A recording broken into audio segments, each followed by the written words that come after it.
एक समय की बात है, एक शोरगुल भरे शहर में एक छोटा सा चिड़िया रहता था जिसका नाम था स्वरूप। स्वरूप ने हमेशा उस शानदार गरुड़ को देखकर उसकी उच्चतम ऊंचाई पर उड़ते हुए आदमी का आदर किया था।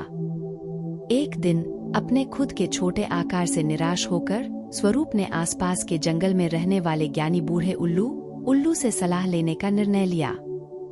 उल्लू के पेड़ के तोरण पर बैठकर स्वरूप ने अपना दिल बहाया। ओ बुद्धिमान उल्लू, उसने शुरू किया, अब मैं अपने जीवन से बहुत निराश हूँ।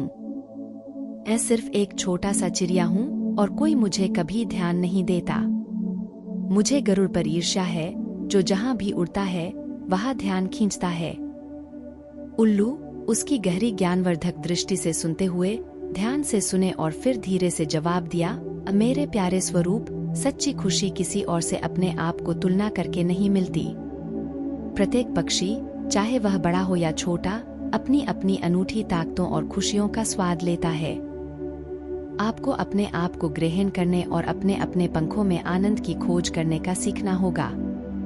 लेकिन स्वरूप अब भी निराश महसूस करते हुए दुरुस्त रहे, लेकिन उल्लू, मैं आपकी जादू से खुश होना चाहता हूँ। पहले आपके जादू से उल्लू की सलाह लेनी होगी। जाओ और उससे पूछो कि क्या वह वास्तव में अपने जीवन से खुश है। उत्तेजित उड़ने के लिए आगे बढ़ा स्वरूप ने गरुड़ को खोजने का फैसला किया। रोंके के ऊपर ऊंचे एक पत्थरी चट्टान पर उसने गरुड़ को शहर को निगरानी करते हुए पाया। ओ महान गरुड़, स्वरूप चीरने लगा, तुम इतने शानदार और शक्तिशाली हो। बेशक तुम दुनिया में सबसे खुश चिड़िया हो।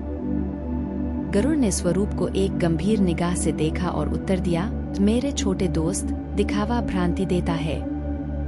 हालांकि मैं शक्तिशाली और महान दिखता हूँ, मेरे आकार के कर्तव्यों और जिम्मेदारियों से बंधा हुआ हूँ।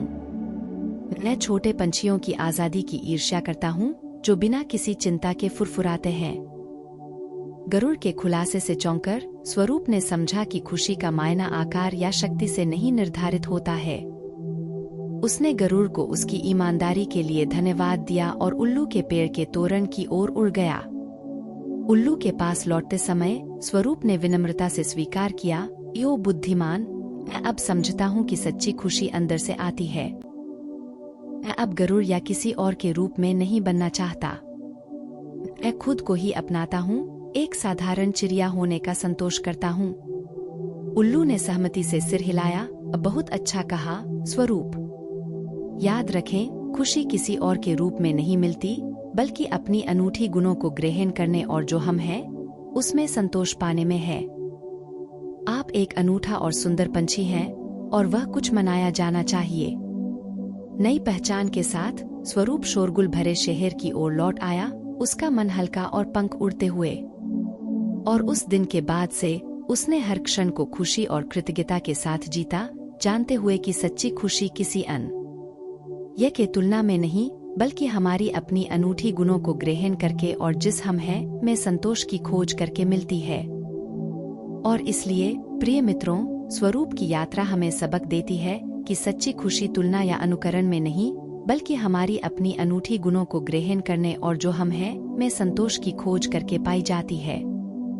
कृपया सब्सक्राइब करें। आपका दिन शुभ हो।